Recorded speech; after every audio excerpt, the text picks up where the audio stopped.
আমার নবীজি একদিন বসেছিলেন, সাহাবে কেরামকে এরকম করে আলোচনা করছিলেন। আলোচনার এক পর্যায়ে আমার নবীজির সামনে দুজন সাহাবী, সাইয়েদনা আবু বকর সিদ্দিক রাদিয়াল্লাহু তাআলা আনহু, ওমরে ফারুক রাদিয়াল্লাহু তাআলা আনহু, দুর্বল সাহাবী না দামি সাহাবী? উচ্চ পর্যায়ে দুজন সাহাবী। আমার নবীজির বয়ানের মাঝে দুজন কথা বলতে বলতে তর্কের আকারে চলে গেল। এক পর্যায়ে দেখা গেল আমার নবীর আওয়াজের চাইতে ওমরের আওয়াজটা বড় হয়ে গেছে। ওমরে ফারুক রাদিয়াল্লাহু তাআলা আনহুর কথাটার আওয়াজ যখন বড় হয়ে গেল, নবীজির আওয়াজের চাইতে তার আওয়াজ বড় হয়ে গেছে, আমার নবীজির আওয়াজটা ক্ষীণ হয়ে গেছে। নবীজি মনো কষ্ট পেলেন। নবীজি মনো কষ্ট পেলে কি আল্লাহ খুশি হন নাকি? আল্লাহ খুশি হবেন? আল্লাহ তাআলা সহ্য করতে পারলেন না। আল্লাহ তাআলা এই চিত্র কি বরদাস্ত করতে পারলেন না। সঙ্গে সঙ্গে সূরা হুজরাতের প্রথম দিকের আয়াতগুলো নাজিল হলো। আল্লাহ রাব্বুল আলামিন বলেন, ইয়া আইয়ুহাল্লাযীনা আমানু লা তারফাউ আসওয়াতাকুম ফাওকা সাওতিন নবী ولا تجهروا له بالقول كجهر بعضكم لبعض أن تحبط أعمالكم وأنتم لا تشعرون জোরে বলি আল্লাহু আকবার। ইমানদারেরা, তোমরা তোমাদের আওয়াজটা কি নবীর আওয়াজের চাইতে বড় করো না। যদি বড় করে ফেলো, এমনটা যদি হয়ে যায় তোমরা যে আমলগুলো করেছ, কষ্ট করে নামাজ পড়েছ, তোমাদের কষ্টের জিহাদ করে রক্ত ঝরিয়েছ, কত রাত কত তীব্র কষ্ট যন্ত্রণায় দিনগুলো পাড়ি দিয়েছ, শুধুমাত্র এতটুকুন বেয়াদবির কারণে সমস্ত আমলগুলো আল্লাহ তাআলা নিষ্ফল করে দিবেন, কাট করে দিবেন। এই আয়াত যখন নাজিল হয়ে গেল, সেদিন থেকে নিয়ে মৃত্যুর দিন পর্যন্ত সাইয়েদনা ওমর ফারুক আমার নবীর সামনে বড় গলায় কোনোদিন কথা বলেন নাই। একদিন আমার নবীজি বলছেন, ওমর এত আস্তে আস্তে কথা বলো যে আমার কানেও ভালো করে আসে না। ওমর ফারুক বললেন, ইয়া রাসূলুল্লাহ, আবার দ্বিতীয় দিন বলতে গিয়া না জেনে কোন আয়াত নাজিল হয়ে যায়। আমার নবীজি সঙ্গে সঙ্গে বলছেন, ওমর এই পৃথিবীতে সবচাইতে বড় দিকটা হলো আদব যার মধ্যে থেকে যাবে তার মধ্যে ঈমানটা থেকে যাবে। যার মধ্যে আদব লালন হবে না তার মধ্যে কখনো ঈমানটা লালন হতে পারে না। ঠিক কি না? আমার কথা কি বুঝতে পারছেন সবাই? শোনা যায়? সবার কানে আওয়াজ যাচ্ছে তো? বলি আলহামদুলিল্লাহ, জোরে বলি আলহামদুলিল্লাহ। তাহলে একটা ছেলের বাবা মারা গেছে, নাবালক ছেলের বাবা মারা গেলে আমরা তাকে কি বলি? কি বলি আমরা? এতিম বলি। কবি বলতেছেন যে ছেলেটার বাবা মারা গেল সে প্রকৃত এতিম নয়। প্রকৃত এতিম তো সেই লাইসাল ইয়াতীম মান মাতা ওয়ালিদাহু ইন্নাল ইয়াতীমা ইয়াতীমাল ইলমি ওয়াল আদাবি। সেই তো প্রকৃত এতিম নয় যে তার বাপকে হারালো। প্রকৃত এতিম তো সেই যে তার জীবনে আদবের শিক্ষা থেকে নিজেকে বঞ্চিত রাখলো। আজকে সমাজে সবচেয়ে বড় ক্রাইসিস হলো আদব আখলাক। বড়কে সম্মান করে না, ছোটকে স্নেহ করে না। যে যত বড় বেয়াদব হতে পারে সে তত বড় নেতা হতে পারে। আজকে সমাজে এই চলতেছে না। আজকে যত বড় উশৃঙ্খল হয় সে তত বড় পজিশন পেয়ে যায়। না, ইসলাম এগুলোকে অ্যালাউ করে না। কথা আছে, আস্তে আস্তে করে বলবো। সূরা হুজরাতের ভিতরে 10টা শিক্ষা। কয়টা শিক্ষা বলেন? একটাও কি বলেছি আমি?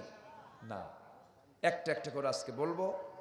যেখান থেকে আমি তেলাওয়াত করেছি এখানে আল্লাহ তাআলা মুমিনদেরকে বলছেন, ও মুমিনরা, তোমরা 3টা কাজ সম্পূর্ণ করবে, আল্লাহ তাআলা তোমাদেরকে সিদ্দিক খেতাব দিয়ে জান্নাতের মেহমান বানাবেন। আমাকে সত্যবাদী ঘোষণা কে করবেন? কয়টা কাজের বিনিময়ে? 3টা কাজের বিনিময়ে আল্লাহ পাক আমাকে আপনাকে সত্যবাদী সিদ্দিক খেতাবটা দিয়ে দিবেন। সম্মানিত ভাইয়েরা, আজকে একটা শর্ট সময়ে এই ঘোষণায় যে মানুষগুলো এসেছেন আমি এতে অনেক খুশি, আলহামদুলিল্লাহ বলেন। নূহ আলাইহিস সালাতু ওয়াস সালাম তিনি দাওয়াত দিয়েছেন 900 বছর। কত বছর? 900 বছর। ইসলাম কবুল করেছে মাত্র 80 জন। রবিউল, 900 বছর দাওয়াত দিয়ে ইসলাম কবুল করলো কয়জন? 80 জন। আর বিকেলে দাওয়াত দিয়া মাহফিল হাজির হলো হাজার হাজার মানুষ। বলি আলহামদুলিল্লাহ। আল্লাহর মেহেরবানি। যে কজন এসেছেন এই কজন যদি বদরী সাহাবীর মতো ভূমিকা পালন করেন, গোটা যশোরে বিপ্লব হয়ে যাবে। আস্তে কোন কোন জোরে বলেন ঠিক কিনা? মুসলমান সংখ্যার দিকে বিজয়ী হয় নাই, মুসলমান ঈমান দিয়ে বিজয়ী হয়েছে। আমরা সংখ্যা দেখব না, আমরা কি দেখব? ঈমান দেখব। সম্মানিত ভাইয়েরা, তিনটা গুণ আমরা ওই আয়াতের নিরিখে তিনটা গুণ আমরা অর্জন করব, একটু পরে আসছি। গত পরশু রাতে ফজরের সময় উঠে আমি নামাজটা শেষ করলাম, মুসাফির হালতে ছিলাম। নামাজ শেষ করেই খাটে মাথাটা রাখলাম বালিশে, হঠাৎ করে দেখি বালিশ নড়ে, আবার খাটও নড়ে। এদিকে নড়ছে কিনা জানি না, নড়ছে। টের পাইছেন? ভূমিকম্প হয়েছে, টের পান নাই? যদি টের পেয়ে থাকেন তাহলে ভাবছি যে নামাজটা পড়ছেন, আর যদি না টের পেয়ে থাকেন তাহলে তো মাশাআল্লাহ ঘুমিয়েছিলাম।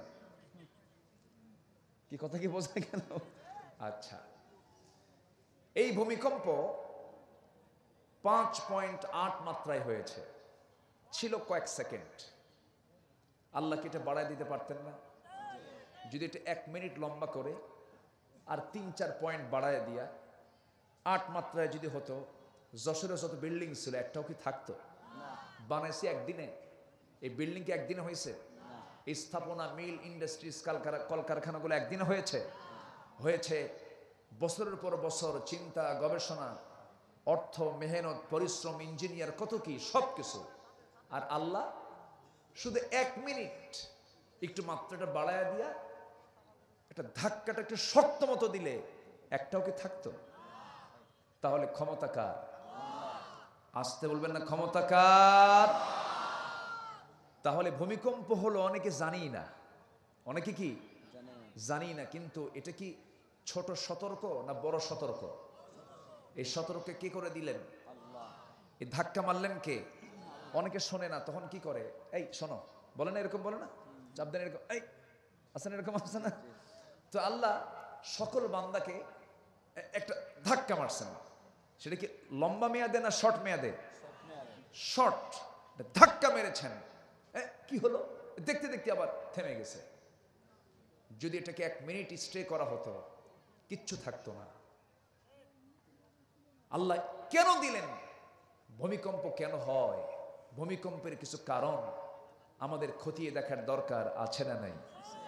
প্রথমে আমি ফাইন্ড আউট করছি, ভূমিকম্প 4টি কারণে হয়। কটা কারণে? শুনবেন সবাই? সবার কি আগ্রহ আছে? জোরে বলি ইনশাআল্লাহ। কয়টি কারণে ভূমিকম্প হয়? 4টি কারণ। যদি 4টি কারণ আমার দেশে খুঁজে পাওয়া যায় তাহলে ভাববেন যে সামনে আরো আসতেছে। সামনে কি আরো আসতেছে। আর 4টি কারণকে খুঁজে বের করে যদি 4টাকে আমরা যদি সমাজ থেকে মাইনাস করতে পারি, তাহলে আল্লাহ পাক গজব থেকে আমাদেরকে হেফাজত করবেন। সম্মানিত ভাইয়েরা, সূরার নাম মনে আছে আপনাদের? বলেন, সূরার নাম কি? হুজুরাত। শিক্ষা কয়টা? বলেন, শিক্ষা কয়টা? 10টা। বলেছি কয়টা? বলেন বলেন। একটাও না। তাহলে কি ওয়াজ এখনো শুরু হয়েছে? না। অতএব আমাকে সময় দিবেন সবাই? সবাইকে আমাকে সময় দিবেন?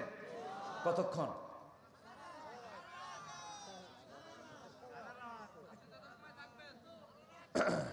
সারা রাত থাকবেন?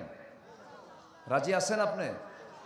তো মাঝখানে ফাঁকা রাখছেন কেন? এই জায়গায় ফাঁকা কেন? ওপারে তুমি, এপারে আমি, মাঝখানে খালি। এটা কেন? কি হলো বুঝলাম না। না, এটা লাগায় দেওয়া লাগতো। শীতকাল তো একটু আবরণ দিয়ে একটু লাগায় দিলে ভালো হতো। বাতাসগুলো আসতেছে মাঝে মাঝে। এগুলো কি? থাক, দিতে হবে না এগুলো, থাক। আপনারা ফুল লাগাবেন, গলায় লাগাবেন, দেন ওখানে দিয়ে আসে, দিতে হবে না কিছু। এগুলো সব দেখে মানুষ, ওই দিক থেকে লক্ষ্য করে। সবাই বসেন, নড়াচড়া না করে, যে যেখানে আছি বলি আলহামদুলিল্লাহ।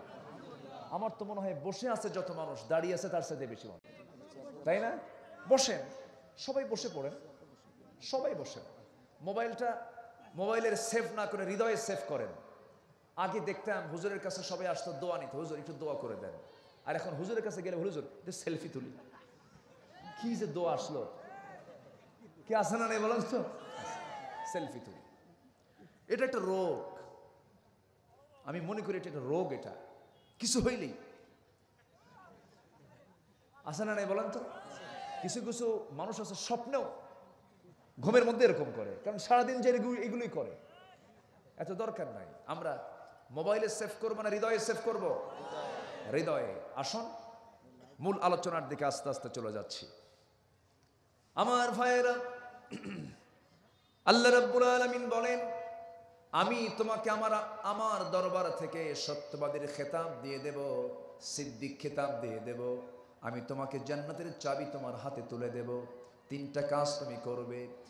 ইন্নামাল মুমিনুনা আল্লাযীনা আমানু বিল্লাহি ওয়া রাসূলিহি সুম্মা লাম ইয়ারতাবু وجاهدوا بأموالهم وأنفسهم في سبيل الله জোরে বলুন আল্লাহু আকবার। নিঃসন্দেহে মুমিনরা, নিঃসন্দেহে মুমিন তো তারাই, আল্লাযীনা যারা আমানু, এক নম্বর কাজ হলো ঈমান আনে। কার উপরে? আসতে বলবেন না, কার উপরে? আল্লাহ আছেন না নাই? আছেন না নাই? আল্লাহ ছোট না বড়? শুধু বড় না, অনেক বড়।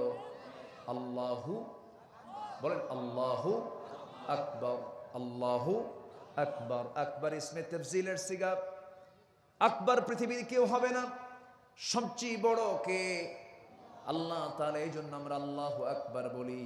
আর এই আল্লাহু আকবার যখন বান্দা বলে, আল্লাহ সঙ্গে সঙ্গে বান্দার আমলনামা থেকে গুনাহ ঝরে ফেলে দেন। জোরে বলি আল্লাহু আকবার। এই আওয়াজ অনেকের সহ্য হয় না, আছে না নাই? সহ্য হবে কেমনে? তার তো স্লোগানে আল্লাহু আকবার নাই। যে যার চিন্তা চেতনার স্লোগানে আল্লাহু আকবার নাই, সেটাতে থাকাও জায়েজ নাই, ঠিক কিনা? যেখানে আল্লাহর নাম খুঁজে পাবো সেখানেই আমার আশ্রয় নেব। যে জায়গায় আমার আল্লাহর নাম খুঁজে পাওয়া যাবে না, সেই জায়গায় আমার যাওয়ার দরকার নাই।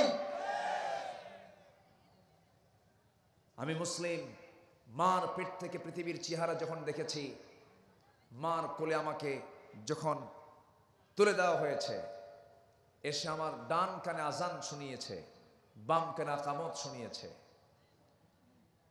নামাজে দাঁড়িয়েছি আমি, প্রথম তাকবীর কি বলেছি? জোরে বলেন। রুকুতে যেতে কি বলেছি? সেজদায় যেতে কি বলেছি? তাহলে যেটা শুনলাম জন্ম নিয়েই, আবার নামাজে দাঁড়িয়ে সে আল্লাহু আকবার। আবার যখন আমি মরে গেলাম, মরে যাওয়ার পর ইমাম সাহেব আমার সামনে দাঁড়ালেন, লাশ সামনে থাকলো, সেখানেও প্রথম শব্দ কি? আরো জোরে। তাহলে জীবনে মরণে নামাজে সব জায়গায় তোমার আল্লাহু আকবার বলতে হয়, কিন্তু তুমি স্লোগান দিয়ে তিনি আল্লাহু আকবার বলো না কেন? কথা আছে না নাই? কথা আছে না নাই? আছে। ইসলাম কোন ব্যক্তির পৈতৃক সম্পত্তি নয়। ইসলাম কারো বাবার সম্পত্তি নয়। ইসলাম কার? আসতে বলবেন না, ইসলাম কার? ইসলাম কারো কথায় এখানে থাকবে এখানে থাকবে না, এখানে রাখা যাবে এখানে রাখা যাবে না, এমন কোন ক্ষমতা পৃথিবীর কোন মানুষকে দেওয়া হয়নি। ইসলাম ছিল, আছে, থাকবে। ইসলামকে নিয়ে যারা ষড়যন্ত্র করবে তারাই টিকতে পারবে না মুসলমান। কিছু দুষ্ট আমার দেশে আছে না নাই? আসতে বলবেন না, আছে না নাই? ইসলাম শব্দ শুনলেই ওদের গায়ে জ্বালা পড়া করে, আছে না? আছে না। ইসলামটা কারো নয়, ইসলামটা কার? আল্লাহ তাআলার। জীবন চলার পথে আমাদের প্রয়োজন কি? ইসলাম। আমি যদি আল্লাহর প্রতি ঈমান আনতে চাই, আল্লাহকে মানলাম কিন্তু ইসলামের হুকুম হাকামগুলোকে মানলাম না, এটা মানা হলো না। আমার বন্ধুগণ, ঈমান যখন আমি আনবো আল্লাহর প্রতি, আল্লাহ যতগুলো হুকুম করেছেন প্রত্যেকটা হুকুমকে পুঙ্খানুপুঙ্খ রূপে বিশ্বাস করতে হবে। আল্লাহ রাব্বুল আলামিন ঈমানের ক্লাস তুলে ধরে বলছেন, সূরা বাকারার শুরুতেও বলেছেন, যারা পারেন ঠোঁট মিলিয়ে মিলিয়ে বলুন, আল্লাযীনা ইউমিনুনা বিল গায়বি ওয়া ইউকিমুনাস সালাতা ওয়া মিম্মা রাযাকনাহুম ইউনফিকুন والذين يؤمنون بما أنزل إليك وما أنزل من قبلك وبالآخرة هم يوقنون জোরে বলি আল্লাহু আকবার। ঈমান কাকে বলে? যারা অদৃশ্যকে বিশ্বাস করবে। এখানে অদৃশ্য বলতে বোঝানো হয়েছে আমরা পৃথিবীর সকল কিছু দেখতে পেলেও আমরা আল্লাহকে দেখতে পাই নাকি? আসতে বলেন, দেখতে পাই নাকি? যা দেখিব না দু নয়নে, মানিব না তাহা গুরুর বচনে। এটা কি ইমানদারের কথা না নাস্তিকদের কথা? নাস্তিকদের কথা। এই পৃথিবীতে আমি আল্লাহকে দেখতে পাবো না, এই পৃথিবীর চর্ম চক্ষু দিয়ে আমি আল্লাহকে দেখতে পারবো না, এই ক্ষমতা এই চোখের নাই। তবে মৃত্যুর পর যখন বান্দা জান্নাত পেয়ে যাবে, জান্নাতে আল্লাহর দেখা আছে না নাই? জান্নাতে বান্দা আল্লাহকে দেখবে কেমন? হাদিস এসেছে, পূর্ণিমা রাতের চাঁদ যেমন বান্দা স্পষ্ট দেখতে পায়, জান্নাতীরা জান্নাতের মধ্যে আল্লাহকে তেমন করেই দেখতে পাবে। জোরে বলি সুবহানাল্লাহ। সবাইকে আল্লাহকে দেখতে চান? সবাইকে দেখতে চান? নামাজ না পড়া, হ্যাঁ, নামাজ না পড়ে, নামাজ পড়ে দেখতে হবে। আমাদের বাপ দাদার বাড়ি কোথায় বলেন তো? আমাদের বাপ দাদার ভিটা কোথায়? অনেকে কইছে মনিরামপুর। ভালো করে কম। আমাদের বাপ দাদার ভিটা কোথায়? জান্নাত। জান্নাত থেকে আমরা এসেছি। আমাদের ব্যাকগ্রাউন্ড হলো আমরা জান্নাতের ফল খেয়েছি। সুবহানাল্লাহ বলবেন না? জান্নাতের পোশাক পরেছি, জান্নাতের নাজ নিয়ামত ভোগ করেছি দীর্ঘদিন। আমার মা, আমার বাপ আদম এবং হাওয়া দুজনে ছিলেন, কিন্তু মিস্টার ইবলিস ওখানে ঢুকছে। বুঝেন ভাই? তাহলে ওখানে যদি ঢুকতে পারে ইবলিস, এখানে তো ইবলিস নাই। এখানে ইবলিস আছে না নাই? ইবলিস শুধু কাতুকুতু মারে। ইবলিস কি মারে? কাতুকুতু মারে। ইবলিস কি করে? ثُمَّ لَآتِيَنَّهُمْ مِنْ بَيْنِ أَيْدِيهِمْ وَمِنْ خَلْفِهِمْ وَعَنْ أَيْمَانِهِمْ وَعَنْ شَمَائِلِهِمْ وَلَا تَجِدُ أَكْثَرَهُمْ شَاكِرِينَ জোরে বলুন আল্লাহু আকবার। তোমার বান্দাকে আমি শয়তান ডান থেকে বাম থেকে সামনে থেকে পিছন থেকে পাকড়াও করব। আল্লাহ বলছেন, শয়তান তুই পারবি না, কারণ আমার বান্দা যেগুলো তারা কি করবে?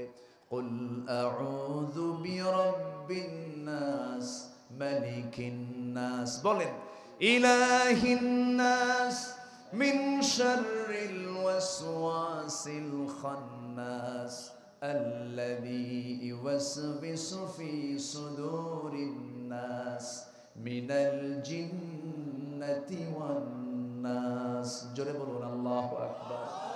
সূরার নাম কি? সূরা নাস। নাস মানে কি? মানুষ। নাস মানে কি? মানুষ। আমার মালিক কে? সেই মালিকের কাছে আমি আশ্রয় যখন নেব, আমাকে আশ্রয় দিবেন কে? আল্লাহ। শয়তান তুই পারবি না, সে আমার কাছে আশ্রয় চেয়েছে। ওয়া ইম্মা ইয়ানজাগান্নাকা মিনাশ শাইতানি নাজগুন ফাস্তাইদ বিল্লাহ। আল্লাহু আকবার। আমরা আশ্রয় চাইব কার কাছে? আল্লাহর কাছে। সম্মানিত ভাইয়েরা, সম্মানিত বন্ধুগণ, তিনটি কাজ আমরা যদি করি, আল্লাহর অফিস থেকে আমরা একটা সার্টিফিকেট পেয়ে যাব, সিদ্দিক সার্টিফিকেট। কি সার্টিফিকেট? সিদ্দিক। এই খেতাবটা পাবো। একজন সাহাবীকে সিদ্দিক বলা হয়, সিদ্দিক আকবর। তিনি কে? বলেন কে? আবু বকর সিদ্দিক রাদিয়াল্লাহু। উনি কি আসলে সিদ্দিক আগে ছিলেন? আগে কি নাম ছিল? আবু বকর, কমপ্লিট নাম ছিল তার। কিন্তু সিদ্দিক খেতাব দিয়েছেন কেউ না, দিয়েছেন সাইয়্যিদানা মুহাম্মদ সাল্লাল্লাহু আলাইহি ওয়াসাল্লাম। কোন সময়, আহা, এটা আশ্চর্য মনে হয়। কি অবিচল আস্থা এবং বিশ্বাস, কি ঈমান হলে পরে তিনি অকপটে এই কথাটা বলতে পারেন। ওই সময় কিন্তু অনেক ঈমান হারা হয়েছে। আমার নবীজির জীবনে একটা শ্রেষ্ঠ আশ্চর্য ঘটনা ঘটিয়েছেন আল্লাহ তাআলা তাকে দিয়ে, যা পৃথিবীর কোনো মানুষের দ্বারা কখনো সম্ভব না। আমার নবীকে এই আকাশ পেরিয়ে, এরকম 7টা আসমান পেরিয়ে আরশ আজিমের মেহমান করেছেন আমার আল্লাহ তাআলা। জোরে বলি সুবহানাল্লাহ। পৃথিবীর কেউ কি এরকম সফর করেছে? কারো দ্বারা সম্ভব না। এরকম যানবাহন কেউ পেয়েছে? পায় নাই। আমার নবীজিকে যখন মক্কার কাফের মুশরিকরা অবাঞ্ছিত ঘোষণা করছিল, দল নিবন্ধন সবকিছু বাতিল করে দিল, সেই সময় আমার নবীজি একদিকে আম্মাজান খাদিজাকে হারালেন, অপরদিকে নিজের পিতৃব্য যদিও কাফের কিন্তু নবীর পক্ষের মানুষ আবু তালেবকে হারালেন। নিঃসঙ্গ একটা একাকিত্ব টাইম তিনি যখন পার করছিলেন, আল্লাহ বললেন জিবরাইলকে, জিবরাইল তাড়াতাড়ি চলে যাও, আমার হাবিবের নিঃসঙ্গতাকে আমি দূর করে দিতে চাই, আমার বাড়ির মেহমান তাকে বানাতে চাই। একটু জোরে বলি সুবহানাল্লাহ, জোরে বলি সুবহানাল্লাহ। তাহলে আল্লাহ নিজে তাকে দাওয়াত দিচ্ছেন। আবার পক্ষান্তরে আরেকজন নবী আল্লাহকে দেখতে চেয়েছিলেন। সেই নবীর নামটা কি বলেন তো? বলেন কে? মূসা আলাইহিস সালাতু ওয়াস সালাম। তিনি দেখতে চেয়েও দেখতে কি পেয়েছিলেন? দেখতে পাইছিলেন না, তার চর্মচক্ষু দিয়ে তিনি দেখতে পান নাই। কিন্তু উনি আবদার করলেন, আল্লাহ আমি তোমাকে দেখার একটু চেষ্টা করি। আল্লাহ বলেন লান তারানি, কেমনে সম্ভব? লানে তাকিদ, কখনো দেখতে পারবা না।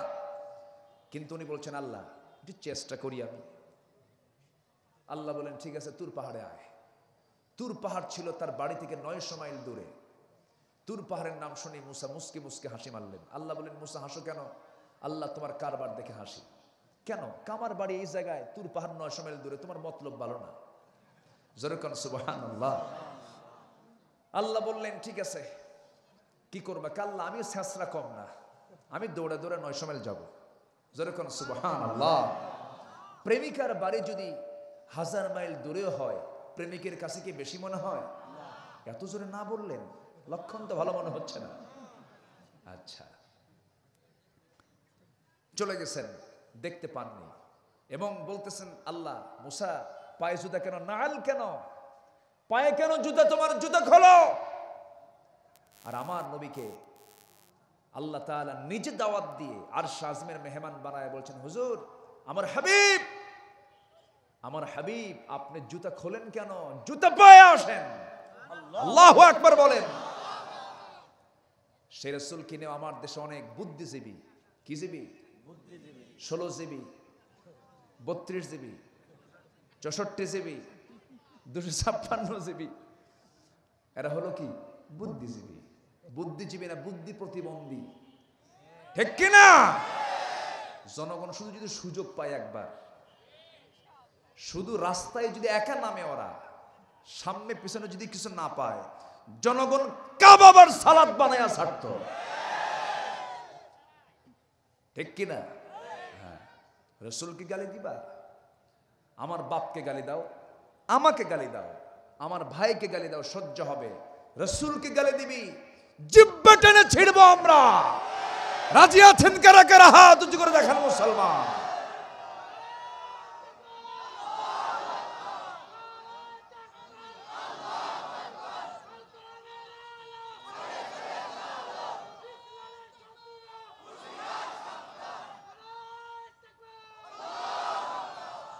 হাত নামান। কষ্ট পাচ্ছেন? আলোচনা করি? কোনো আপত্তি, কোনো অসুবিধা? আমারও নাই, বলবো। আমাকে মাঝে মাঝে বিভিন্ন জায়গায় মাহফিলে গেলে বলে, হুজুর একটু দয়া করে একটু সুন্দর হেকমত করে একটু কথা বলবেন, পরিবেশ পরিস্থিতি ঝামেলা অসুবিধা। আমি বলি ঠিক আছে, আমি যতটুকু পারি কোরআনকে সামনে রেখেই বলবো, কারণ কোরআন ভালো কথা বলে, ঠিক কিনা বলেন? কোরআন তো সুদ খেতে বলে, সুদ খেতে বলে? আমার দেশে সুদখোর আছে না নাই? আচ্ছা, আমার দেশে জেনা আছে না নাই? আমার দেশে ঘুষের কারবার আছে না নাই? আমার দেশে খুন খারাপি আছে না নাই? আছে। তাহলে আমি যদি এগুলোর বিরুদ্ধে কথা বলি, যারা খুন করে তারা কি খুশি হবে? যারা জেনা করে তারা কি খুশি হবে? যারা সুদ খায় তারা কি খুশি হবে? তাহলে আমার ওয়াজে, আমার আলোচনায় সবাইকে কি খুশি করা সম্ভব? যার ওয়াজে সবাই খুশি হয় ওটা কোনো ওয়াজই না, আওয়াজ। ওটার নাম কি? ওটা আলোচনা না, ওটা হচ্ছে আলুসানা। ওটা কি সানা? আলুসানা। আমার দেশে বহু ওয়াজ হয়, এমন সুর মারে, সুরের ঝংকারে জনগণের চোখে পানি, কেন্দে শেষ। ওয়াজ শেষে বলা হয় কি ওয়াজ বুঝলাম? কানলাম ঠিক কিন্তু বুঝলাম না কিছু। আছে না নেই বলেন তো? এগুলো ওয়াজ করা যাবে না। ওয়াজ করতে হবে কার ওয়াজ? কোরআনের সব কার ওয়াজ? ইয়াইদুকুম লাআল্লাকুম তাযাক্কারুন। আল্লাহ তোমাদেরকে ওয়াজ করছেন যেন তোমরা এটাকে স্মরণ করতে পারো। আমার ওয়াজ শুনবো কার? আল্লাহর ওয়াজ। আমার ওয়াজ কিন্তু আপনারা শুনতে আসেন নাই। ওয়াজ মূলত কার? আল্লাহ তাআলা। একটু কান লাগান। সেই নবীজি আমার আরশে আজিম ঘুরে আসলেন, জান্নাত দেখলেন, জাহান্নাম দেখলেন, বোরাক রফরফ সব তার জন্য বরাদ্দ হয়ে গেল। বোরাক রফরফ তার জন্য বরাদ্দ হয়ে গেল। আমার নবীজি 27টি বছর কাটিয়ে দিলেন মেরাজ করতে গিয়া। 27 বছর তিনি পাড়ে দিলেন। 27 বছর পাড়ে দিয়ে তিনি যখন মক্কার মাটিতে যখন পাটা রাখলেন, যে ঘর থেকে বের হয়েছিলেন সেই ঘরের দরজার শিকল নড়তেছে, অজুর পানি গড়তেছে। অথচ এর মাঝে কেটে গেছে 27 বছর। দুনিয়ার টাইম মাত্র চলে গেছে 29 সেকেন্ড।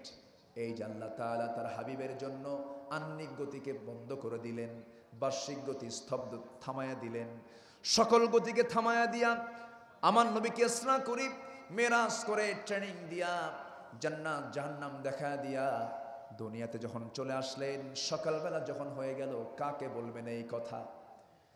প্রথমে তিনি সাইয়েদনা আবু বকরকে বলেন, আবু বকর আমি তোমাকে এমন একটা কথা বলবো, বিশ্বাস করবে কিনা জানি না।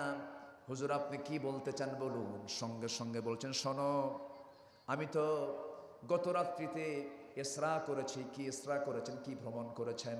আমি গত রাত্রিতে এই মক্কা মুকাররমা থেকে মসজিদ আকসায় চলে গেছি। মসজিদ আকসায় গিয়ে আমি সমস্ত পয়গম্বরদের নিয়ে আমি নামাজের নেতৃত্ব দিয়েছি, আর শাজিম গিয়েছি। আমার মেরাজ হয়েছে। তোমার কি বিশ্বাস হয় নাকি? আবু বকর তোমার মন্তব্যটা কি? সঙ্গে সঙ্গে তিনি কেঁদে কেঁদে বলছেন, ইয়া রাসূলুল্লাহ আপনি আমাকে এমন করে প্রশ্ন করছেন কেন? আকাশের সূর্য উদয় যেমন সত্য, আপনার মেরাজও তার চাইতে বেশি সত্য। যেরকম সুবহানাল্লাহ। আমানু বিল্লাহি ওয়া রাসূলিহি, আমানু বিল্লাহি ওয়া রাসূলিহি। ঈমান আনতে হবে আল্লাহর উপরে এবং তার রাসূলের উপরে। শর্ত দিয়া না দলিল দিয়া? কি শর্ত দিয়া না দলিল দিয়া? অনেকে আল্লাহকে মানতে চায় শর্ত দিয়া। কি দিয়া? যুক্তি দিয়া মানতে চায়। যুক্তি দিয়ে আল্লাহকে মানলে হবে না, দলিল দিয়ে আল্লাহকে মানতে হবে মুসলমান। কষ্ট হচ্ছে আপনাদের? জি। তাহলে 1 নম্বর পুঁজি হলো, মাইকের একটা এক্সট্রা নয়েজ হয় কেন? সাউন্ডটা বন্ধ করে দেন। 1 নম্বর পুঁজি হলো আমরা ঈমান আনবো কার উপরে? এক জায়গায় না সব জায়গায়? এক জায়গায় না সব জায়গায়? নামাজে আল্লাহকে মানলাম, কিন্তু ব্যবসা বাণিজ্যে আল্লাহর আইন আছে না নাই? আছে না নাই? পরিবারে আল্লাহর আইন আছে না নাই? আমি নিজে নামাজি, আমার বউ পর্দায় থাকে না, দায়ুস হবে কে? দায়ুস কি বউ হবে না স্বামী হবে? আচ্ছা। নিজের মেয়ে পর্দা করে না, নিজের মেয়ে পর্দা করে না, দায়ুস হবে কে? মেয়ে না মেয়ের বাবা? নিজের বোন পর্দা করে না, দায়ুস হবে বোন না নিজের ভাই? ভাই দায়ুস হয়ে যাবে। তাহলে ওরা করবে অকর্ম, ওরা করবে পাপ, আর এটার দায় পড়বে আমাদের উপরে। অতএব প্রত্যেকের দায়িত্ব, মা বোন নিয়ে, স্ত্রী নিয়ে সবার মধ্যে দায়িত্ব আছে না নাই বলেন তো? আছে। এই সমস্ত বিষয়গুলো আমরা একটু খেয়াল করার চেষ্টা করব। জোরে বলি ইনশাআল্লাহ। রাসূল বললেন, আবু বকর তুমি যখন বিশ্বাস করেই ফেলেছ, আজকে তোমাকে একটা খেতাব দিলাম, যে খেতাব আল্লাহও দিয়েছেন ইমানদারকে। আমার পক্ষ থেকে আমি তোমাকে স্পেশাল খেতাব দিলাম, আজকে থেকে তোমার নাম আবু বকর সিদ্দিক হয়ে গেছে। আল্লাহু আকবার বলেন। এজন্য আল্লাহ এবং রাসূলের বিশ্বাসের ক্ষেত্রে কোনো শর্ত আরোপ করা যাবে না। আমার ভাইয়েরা, তিনটা কাজ আমরা করব। একটা আমরা শিখে নিলাম, ঈমানটা আমরা মজবুত করে ফেলবো। চেহারা সুন্দর দিয়ে কি করবেন? আমি একটু কালো, আমার রবিউর একটু ধলা, দেখেন না কি সুন্দর চেহারা, একদম মালটা ফলের মতো। বলি আলহামদুলিল্লাহ, সুন্দর চেহারা, একদম মাথা থেকে পা পর্যন্ত সব সুন্দর। সূরাতে ইউসুফ, আলহামদুলিল্লাহ। আমি তো ভাঙ্গা সূরা মানুষ, কয়েকশোটা গোশত আছে গায়ে। আমি আজীবন আমি দেখি নাই কোনোদিন যে আমার ওজন একটু বাড়ছে, বুঝলেন? আমি এরকমই আছি, আমি এরকমই থাকতে চাই, কারণ দৌড় মারতে সুবিধা। ও তো দৌড় মারতে নিলে 3 হাত মাইরাই সিধ হয়ে পড়ে যাবে। সম্মানিত ভাইয়েরা, কষ্ট পাচ্ছেন নাকি আপনারা? এই যে কালো, এই যে ধলা, এগুলো সব কার সৃষ্টি বলেন তো? আসতে বলবেন না, কার সৃষ্টি? বউ কালো হয়েছে, ছেলেটা একটু সুন্দর, বউ কালো, বিয়ে করছে, নসিবে ছিল, হয়ে গেছে। 3 দিন পর কান্দে। এই কান্দো কেন? আমার কপালে ভালো নাই। কেন, কি হয়েছে?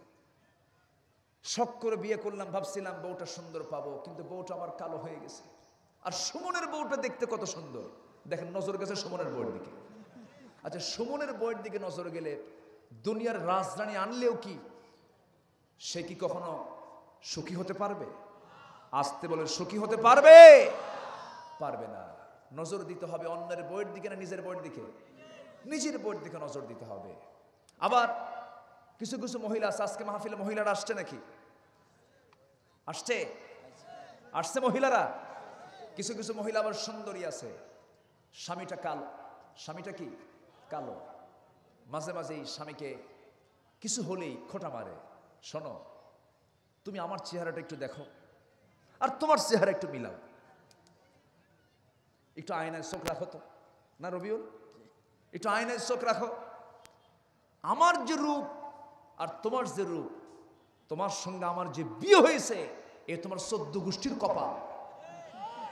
এরকম বলার মতো মহিলা আছে না নাই? আচ্ছা, এই বেশি কিসের? ওই সাইডে মহিলারা আছে, এই জন্য বেশি বেশি কয়, দেখছেন? এগুলো বলা যাবে না। অনেক মা ভালো আছেন, আছে না নাই বলেন তো? আছেন না। মা, আপনার স্বামীটা তো কালো, আপনার স্বামী নিজে বানায় নাই, আপনার স্বামীকে কালো বানিয়েছেন কে? আপনার স্ত্রীটা একটু কালো হয়েছে, একটু খাটো হয়েছে, একটু দেখতে বাহ্যিকভাবে একটু অসুন্দর হয়েছে, কিন্তু ওই কালো স্ত্রী বানানোর কারিগরটা কে? আসতে বলবেন না, কে? আল্লাহ। আল্লাহ বানিয়েছেন। আপনি যদি তাকে কালো বলে গালমন্দ করেন, আল্লাহর সৃষ্টিকে আপনি গালি দিচ্ছেন। এটা বলা যাবে না। যা আছে বলে ফেলতে হবে আলহামদুলিল্লাহ, আলহামদুলিল্লাহ। পৃথিবীতে 3 কালো ইতিহাস হয়ে আছেন। কয় কালো? 3 কালো। যদিও কালো, কিন্তু তাদের ভালোর দিকটা অনেক বেশি। একজন কালো ছিলেন যে কালোর নামটা কোরআনেও স্থান পেয়েছে। বলি আলহামদুলিল্লাহ। সে কালোর নাম কোথায় স্থান পেয়েছে? কোরআনে। তার নামে একটা সূরাও আছে। এত কালো, ঘন কালো, রবিউল, ঘন কালো, খাটো, পার গোড়ালি ফাটা। পার গোড়ালি কি? শীতকালে পা ফাটে না অনেকের? ফাটা পা আছে না নাই? ফাটা পা আছে। এই ফাটা পা নিয়ে যদি লেপে শোয়, লেপটা গায়ে দিয়ে যদি শুয়ে পড়ে, লেপের কাপড় ঠিক থাকে না প্রত্যেক দিন ফাটে? ছিঁড়া যায় তো নাকি? প্রত্যেক দিন সকালবেলা লেপ ঠিক করতে নিয়ে স্বামী স্ত্রী গন্ডগোল লাগে। কি ফাটা পাও রে আমার, প্রত্যেক দিন আমার লেপের কাপড় ছিঁড়ে যায়। তো এরকম ফাটা পাওয়া ছিল হলো লোকমানের। ঠোঁটটা মোটা ছিল, নাকটা বোচা ছিল, চোখটা ছোট ছিল, চুলটা খাড়া ছিল, দেখতে সুন্দর না, কিন্তু লোকমানের ওয়াজটা খুব সুন্দর আল্লাহর কাছে মনে হয়েছে। সুবহানাল্লাহ বলেন। লোকমানের ওয়াজ পছন্দ করেছেন কে? আল্লাহ। মানুষটা কালো, কিন্তু ওয়াজটা তার এত সুন্দর, আমার রবিউলের ওয়াজ, আমার ওয়াজ হয়তো 50 বছর 100 বছর থাকবে, এরপরে আর থাকবে না, কিন্তু লোকমান যে ওয়াজ করেছেন এই ওয়াজ থেকে যাবে কিয়ামত পর্যন্ত। মানুষটা কালো, কিন্তু কি সুন্দর তিনি ওয়াজ করেছেন। তার ওয়াজটা ছিল 13টা ওয়াজ। কয়টা ওয়াজ বলেন? 13টা ওয়াজ। কোরআনে কয়টা ওয়াজের কথা আসছে? তার 13টা ওয়াজের কথা আসছে। শুনবেন নাকি? শুনবেন সবাই? 13টা ওয়াজ শুনবেন। তার মধ্যে ব্যক্তিগত গুণ ছিল 9টা। ব্যক্তিগত গুণ ছিল কয়টা বলেন? 9টা গুণ ছিল। এই 9টা গুণের কারণে আল্লাহ রাব্বুল আলামিন তাকে হিকমত দান করেছিলেন। নবী ছিলেন না, কিন্তু আল্লাহ পাক তাকে হিকমত দান করেছিলেন, অনেক বড় গুণ দান করেছিলেন। কারণ ওয়ালাকাদ আতাইনা লুকমানাল হিকমাহ, আমি লোকমানকে যদিও নবুয়ত দেই নাই, কিন্তু আমি তাকে হিকমত দান করেছি, আমি তার ভিতরে কিছু গুণ দিয়েছি। তার মধ্যে ব্যক্তিগত 9টা গুণ ছিল। কয়টা গুণ ছিল? 9টা গুণ ছিল। আর ওয়াজ ছিল কয়টা? ওয়াজ ছিল কয়টা? 13টা। এই দিকে সূরা হুজরাতের শিক্ষা হলো কয়টা? বলেন বলেন বলেন। একটাও কি কইছি? একটাও বলছি? ভূমিকম্পের কারণ কয়টা? সব তো সংখ্যাগুলো মিলালাম, কিন্তু একটাও তো বললাম না। এখন মনে করেন ফজর পর্যন্ত লাগতেও পারে।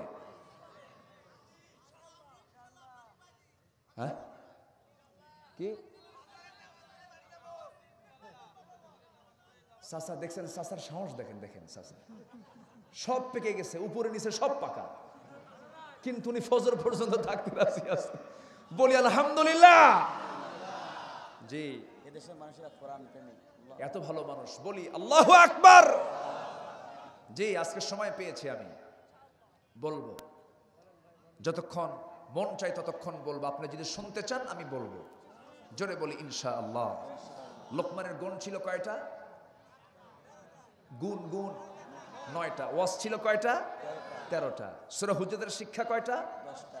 ভূমিকম্পের কারণ কয়টা? 4টা। এটাই হচ্ছে ওয়াজ। এগুলো হচ্ছে তাফসীর। এগুলো কি? তাফসীর। একটু মনোযোগ দিয়ে বসতে হবে, নড়াচড়া করা যাবে না। একটু মনোযোগ দিয়ে কান খাড়া করে শুনতে হবে। বাইরের কান এবং দিলের কানও আছে না নাই? হ্যাঁ, দিলের কানটাও সজাগ রাখতে হবে। আসেন আমরা সেই লোকমানের 9টা গুণের কথা বলি। নাম্বার 1 হলো তার দৃষ্টিটা নিম্নমুখী থাকতো সব সময়ের জন্য। দৃষ্টি কখনো ঊর্ধ্বমুখী করেন নাই, তার দৃষ্টি কখনো উঁচু করে রাখতেন না, পরনারীর দিকে নজরটা দিতেন না।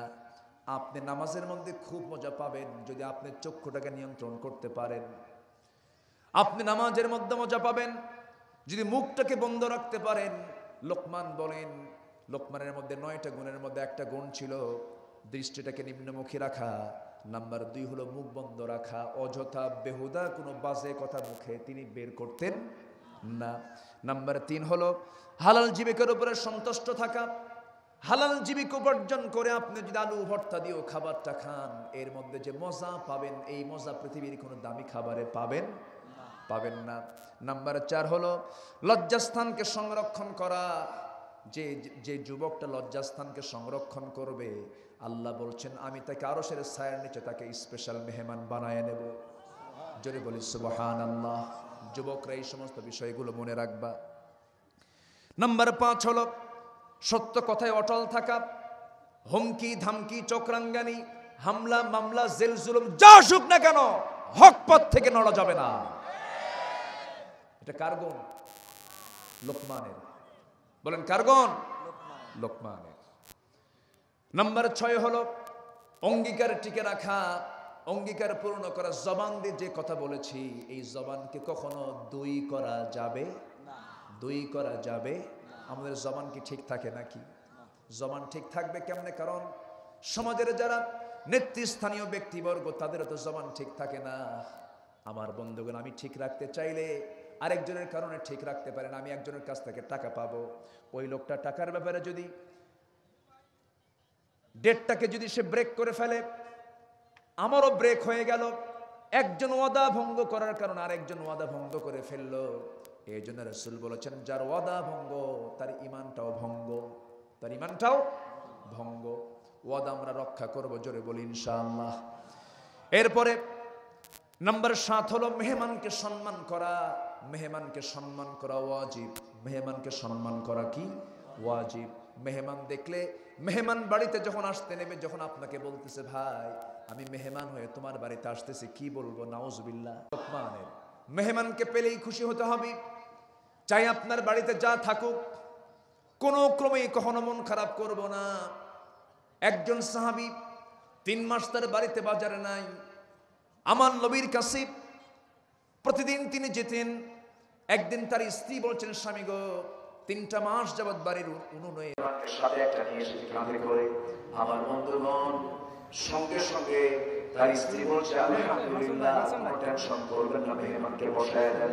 আর এইরকম আচরণ আমরা যে বাড়িতে গিয়ে করতাম, 3 মাস বাজারে না, বউকে গিয়ে যদি বলতাম বউ মেহমান আসছে, কি হতো তখন? বলেন, হ্যাঁ? তো যশোরের ভাষা খুব সুন্দর। যশোর, যশোরী বলি আলহামদুলিল্লাহ। যশোরের ভাষা পৃথিবী বিখ্যাত, বলি আলহামদুলিল্লাহ। যশোরের মতো সুন্দর ভাষায় পৃথিবীর কোনো মানুষ বলতে পারে না, বলি আলহামদুলিল্লাহ। যশোরে কি আছে? ভাষা আছে। কি আছে? ভাষা আছে। যশোরে খই বলার দরকার নাই, খইটই বলার দরকার নাই। যশোরে কি আছে? ভাষা আছে। আপনাদের কথার সঙ্গে নবীর কথার মিল আছে। রাসূল বলেছেন, নাহনু আফসাহুল আরব, আমি হলাম আরবের সবচেয়ে শুদ্ধভাষী একজন মানুষ। আপনিও গর্ব করে বলতে পারবেন, আমি বাংলা ভাষীর একজন শুদ্ধ বাংলাভাষী মানুষ, বলি আলহামদুলিল্লাহ। নোয়াখালী বলতে পারবে? নোয়াখালী, হ্যাঁ? চট্টগ্রাম বলতে পারবে? হাররা হক্কল হিলোডি, সিলোডি বলতে পারবে? পারবে না। সিলেটি বলতে পারবে না, চট্টগ্রাম বলতে পারবে না, নোয়াখালী বলতে পারবে না। প্রথম সফর আজ থেকে 18 বছর আগে আমি নোয়াখালীর এক মাহফিলে গেলাম। ঢোকা মাত্র আমারে বলতেছে, হুজুর ভালো আছেন? কেন? আমি কই ভালো আছি কেন? এটা কোনো কথা হলো? ভালো থাকবো না আমি? আমি তো বুঝি নাই আগে। এরপরে বলে, হুজুর ভাত খাবেন? কেন? আমি বললাম, এরকম মেহমানদারি করলে তো কাম সারা। এরপরে বলতেছে, হুজুর আমার জন্য আর জন্য দোয়া করবেন? কেন? তখন বলি যে না, কেন তো কেন, কেনই হলো ওদের ভাষা। বলি আলহামদুলিল্লাহ। এটাও সুন্দর, এটাও কি সুন্দর। ওদের কাছে এই ভাষাটাই অনেক সুন্দর, বলি আলহামদুলিল্লাহ। কিন্তু বাংলা ভাষাকে লালন করছেন আপনারা। এত সুন্দর বাংলায় পৃথিবীর কেউ বলতে পারে না, বলি আলহামদুলিল্লাহ। খুব মিষ্টি ভাষা আপনাদের। আমি খুব মনোযোগ দিয়ে আপনাদের কথাগুলো শুনি। রিক্সায় চড়ি, রিক্সাওয়ালা বলে, হুজুর কোথায় যাবেন?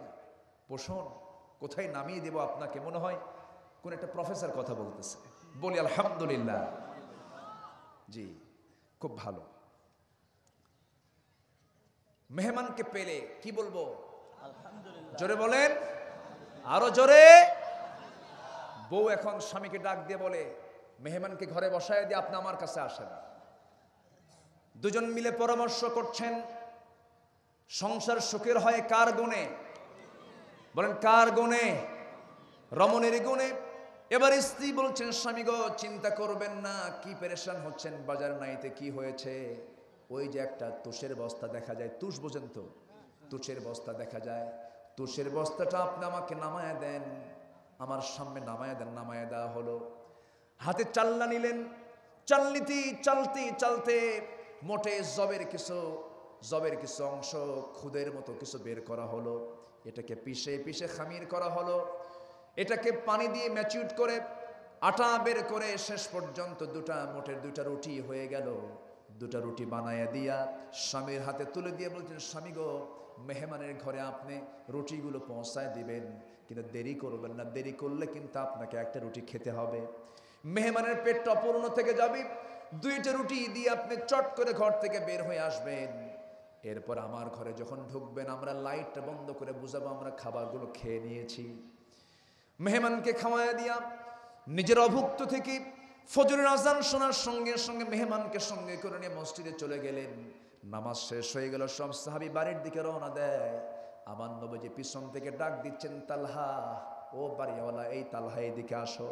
তালহা থরথর করে কাঁপতে কাঁপতে বলছেন, হুজুর আপনার মেহমানের সঙ্গে আমি ভালো আচরণ করতে পারি নাই, আপনি আমাকে মাফ করে দেন।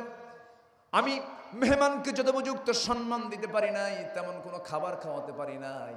রাসূল বলছেন, ও তালহা, গত রাত্রিতে তুমি কি আমল করেছো জানি না, তোমার বউ কি আমল করেছে জানি না, গত রাত্রিতে তোমরা দুজন মিলে যে আমলটা করেছো, গোটা জিন্দেগির শ্রেষ্ঠ আমল গত রাত্রে তোমাদের হয়ে গেছে।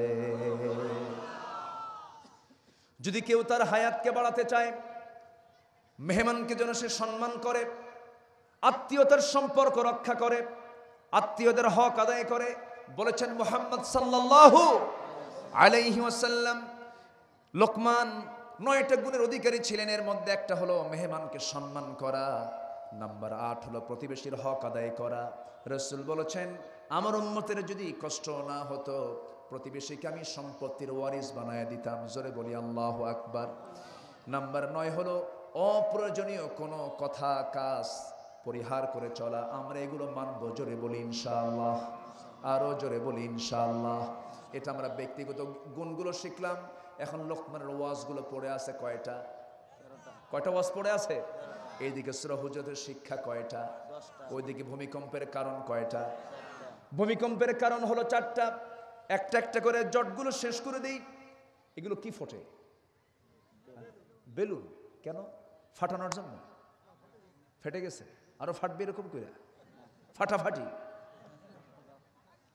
খুব সুন্দর করে সাজাইছে, এই দিক থেকে দেখা যায় না, এটা একটু সমস্যা হয়। হ্যাঁ, একটু সরাই দিলে একটু ভালো হয় মনে হয়। একটু সরাই দেন তো। হ্যাঁ, একটু সরাই দেন না, দেখি ফাটুক কিছু একটু দেখি। হ্যাঁ, সরাই দেন। কেন? বসো, কোনো যাওয়া নাই। যাবেন আপনারা? যাবেন, চলে যাবেন? কেউ যাবেন? কেউ যেতে চাইলে যেতে দেবেন না। রাজি আছেন না সবাই? জি, বলি আলহামদুলিল্লাহ। জি, বাস নামায় দেন, বাচ্চাদের হাতে দিয়ে দেন, ওরা খেলুক। এই বাচ্চারা নিবা না? কই বাচ্চারা নাই? হ্যাঁ, জি জি, কি হয়েছে? জি ইনশাআল্লাহ। আমি কি আলোচনা চালাবো? কারণ এটা কি একটা জঙ্গল ছিল এই জায়গায়, এতক্ষণ এই নুরানি চেহারাগুলো আমি দেখতে পাই নাই। জি, বলি আলহামদুলিল্লাহ। এতক্ষণ আমার পর্দার মধ্যে রাখছিল, খুব ভালো, খোলা মাঠ এখন। বলি আলহামদুলিল্লাহ। সম্মানিত ভাইয়েরা, তাহলে ভূমিকম্পের কারণ কয়টা? 1 নম্বর কারণ হলো মদ্যপান। মদের দোকান তো যশোরে কোথাও নাই। দোকানদারের নামের আগে মোহাম্মদ আছে না নাই? যে কিনতে যায় তার নামের আগেও মোহাম্মদ আছে না নাই? তাহলে কারা খায়? মোহাম্মদের নাম আছে, তারাও খায়। তাহলে নামের আগে মোহাম্মদ, বিক্রেতারও মোহাম্মদ, আবার ক্রেতা যে সেও তার নামের আগে কি? মোহাম্মদ। আবার মদও খায় বিসমিল্লাহ কয়া। জোরে কোন নাউজুবিল্লাহ, জোরে কোন নাউজুবিল্লাহ। আচ্ছা, বিড়িটা ডান হাতে খাওয়া জায়েজ না বাম হাতে খাওয়া জায়েজ? কোন হাতে খাওয়া যায়? ভালো করে বলো। হ্যাঁ, বিড়ি যে খায় মানুষ, ডান হাতে না বাম হাতে খাওয়া? হ্যাঁ, কোন হাতে খাবেন? ডান হাতে না বাম হাতে? দেখছেন এখন খুব চালাক, কোনো হাতেই না, কিন্তু খান তো। আচ্ছা, অনেকে প্রশ্ন করে, হুজুর বিড়ি খাওয়া কি জায়েজ? আচ্ছা, এই প্রশ্নের লক্ষণ কি বলেন তো? ও জায়েজ করার চেষ্টায় ব্যস্ত আছে, ঠিক কিনা বলেন? এই প্রশ্ন যে করে সে জায়েজ করার চেষ্টায় আছে, যে কেমনে জায়েজ করা যায়। বিড়ির ফতুয়া বড় জটিল। আমার দেশের 4 অঞ্চলে 4 ফতুয়া। রংপুরে বিড়ি খাওয়া হলো মাকরুহ। কি? মাকরুহ। সিলেটে মুবাহ, খেলেও হয় না খেলেও হয়। ঢাকাতে বিড়ি খাওয়া হলো ওয়াজিব। আর চট্টগ্রামে বিড়ি খাওয়া হলো ফরজ। আর কি কব, এই তো হচ্ছে বিড়ির হালত। এ পর্যন্ত যত বাজেট হয়েছে স্বাধীনতার পর থেকে না আজ পর্যন্ত, বিড়ির বাজেটে কখনো কি দাম কমছে না বাড়ছে? খালি বাড়েই। বিড়ি কিনে থুয়ে দেয় বাজেটের আগ দিয়া, যে বিড়ির দাম তো বাড়বেই। আছে না? আছে। এত বাড়ে, যারা বিড়ি খায় তারাও কয় বাড়তে বাড়তে যদি আকাশ পর্যন্ত ঠেকে, প্রয়োজনে ভাত খাবো না, বিড়ি খায়া মরবো। এরকম আছে না নাই বলেন তো? আছে। কি টানা টানে, এক বুড়া চাচা বিড়ি টানতেছে, বলা থেকে আসতেছি ফেরিতে, 80 বছর বয়স এক বুড়া চাচা সামনের নদীর পানির উত্তাল ঢেউ তরঙ্গ দেখছে আর গভীর প্রেমে চলে গেছে, পানির ঢেউয়ের সাথে বিড়ি টানতেছে। সে টান দিচ্ছে কি মনে হচ্ছে 16 বছর। সেই টানের টানে আমি পাশে গিয়ে বললাম, চাচা আপনি যে টান দিচ্ছেন এই টান তো মনে হচ্ছে 16 বছর বয়স আপনার। বাবা বুঝবা না এটার সুখ কি, এটার যে মজা তুমি তো বুঝবা না। প্রতি টানে তৃপ্তি আনে। বিড়ি হলো উন্নতির সিঁড়ি।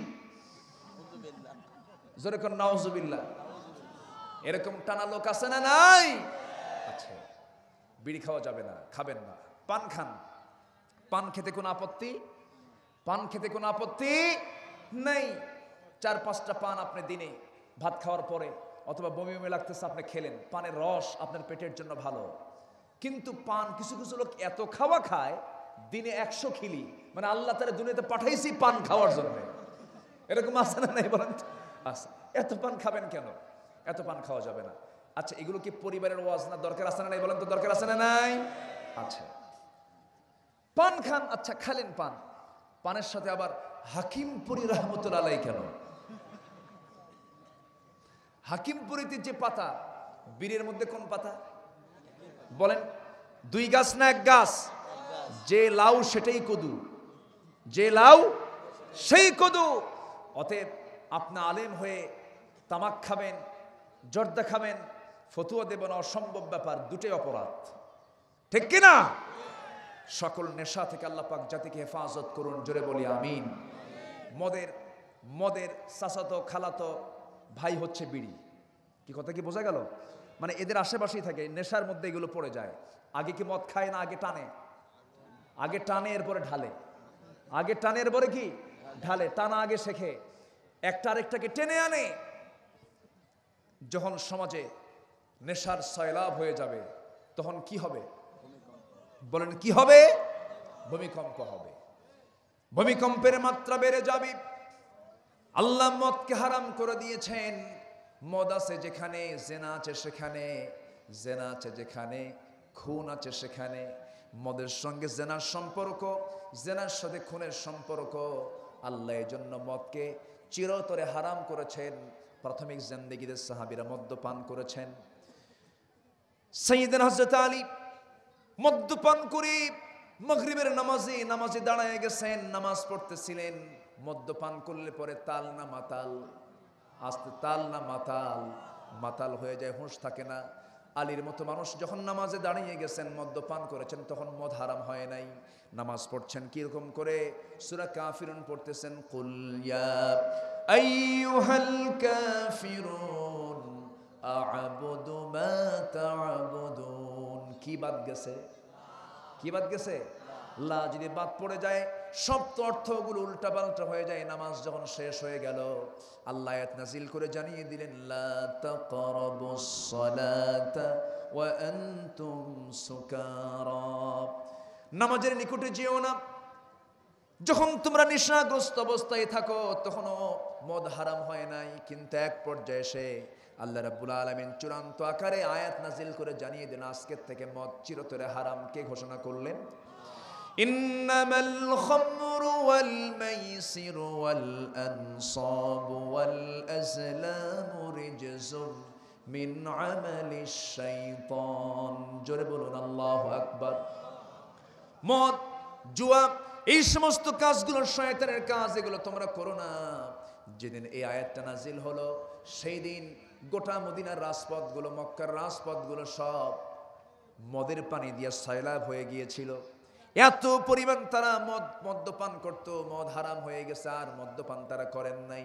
আল্লাহ মদকে হারাম করেছেন, আমরাও মদের ধারে পাশে যাব না। আসতে বলবেন না, যাব। এদেশের রিকশাওয়ালা কিন্তু মদ খায় না, এদেশের সাধারণ মানুষ কিন্তু মদের ধারে পাশে যায় না। মদ্যপান তো তারাই করে যারা নাইট ক্লাবে যায়। আসতে কবেন না, জোরে বলেন ঠিক কিনা? মদের বোতল নিয়ে তারাই নিয়ে বসে থাকে যারা মদের আইনটা পাশ করে। আছে না নাই? আছে। কথা বললেই তো দোষ হয়ে যায়। এই পিছনে কথা বলে কেন? পিছনে কি হলো?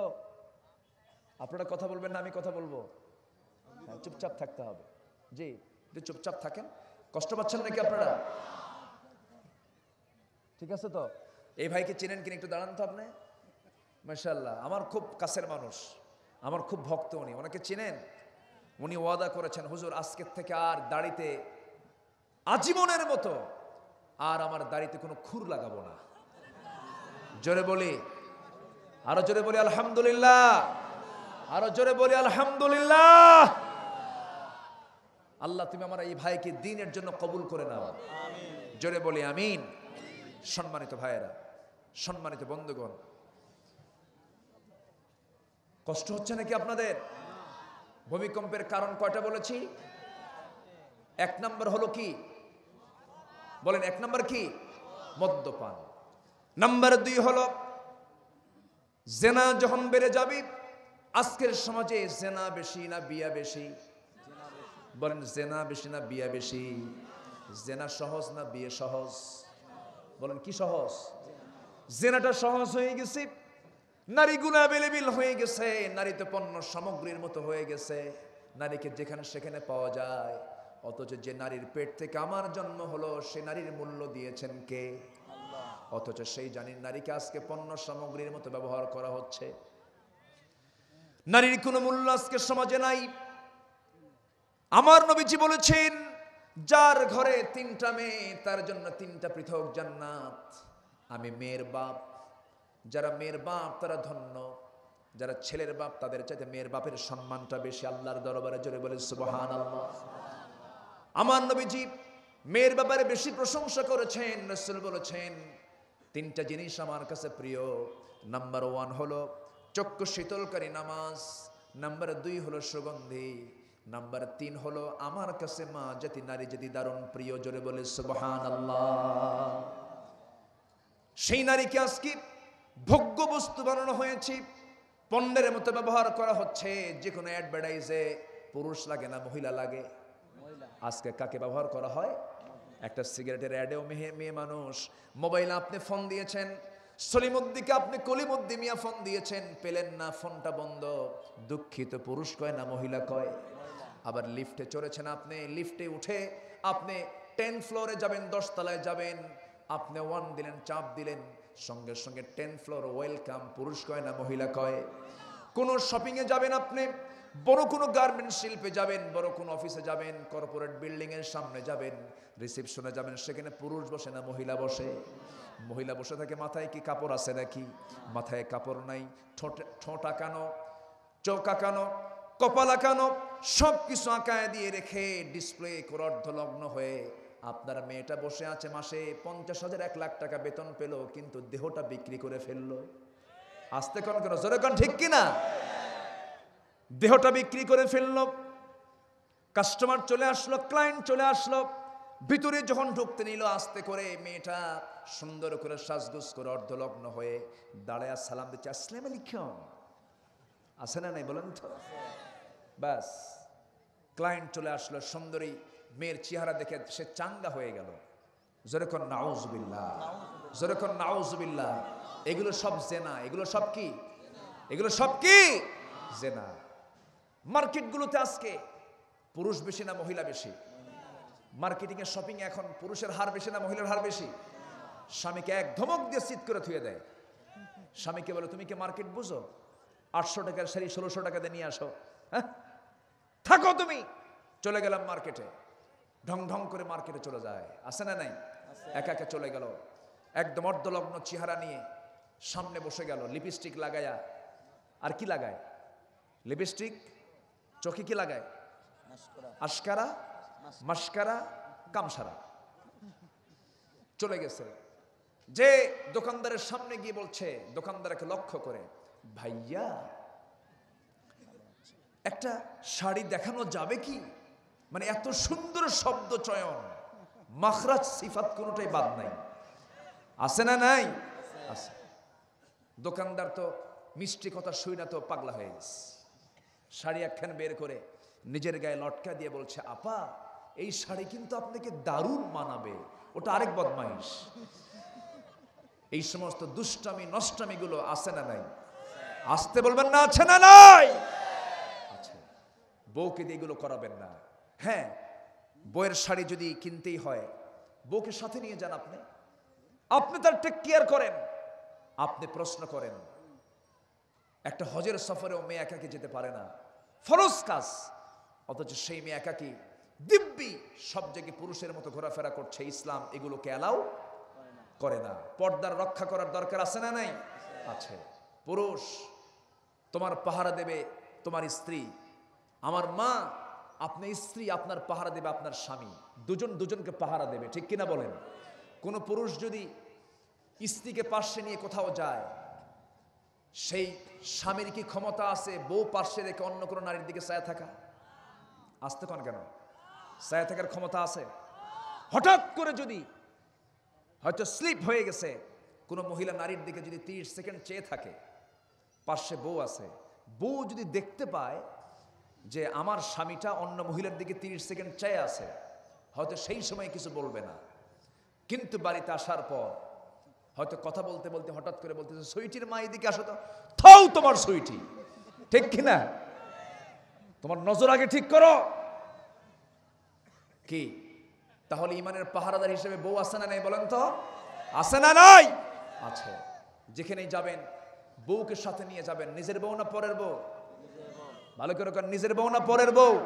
হ্যাঁ, পরের বউ নিয়ে এখন যায় না, পরবই না, ঘরে না। করিমগঞ্জে, কিশোরগঞ্জের করিমগঞ্জ, আমার সেই দিন ওই থানাতেই মাহফিল ছিল।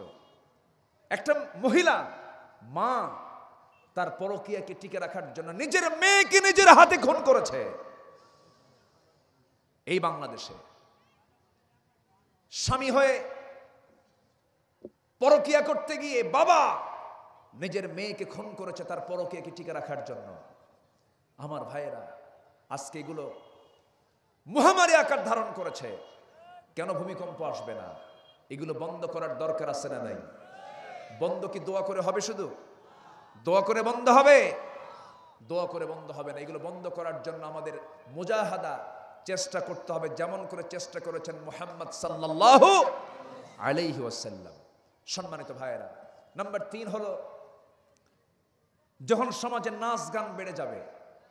এখন নাচ গান কমছে না বাড়ছে?